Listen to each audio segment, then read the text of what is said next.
Hi, what can I get you? Yeah, you can get me a large banana smoothie. Why is Eclairs' banana wife so upset? Is it A, because he's eating one of her own kind, or B, because he's getting some nana on the side?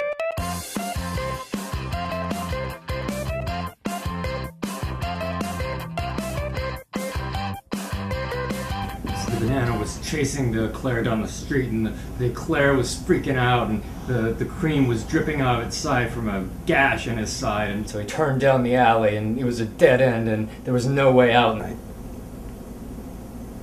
Alright. And then they met each other's families, and they all got along, everyone got along, they went swimming together, had a picnic.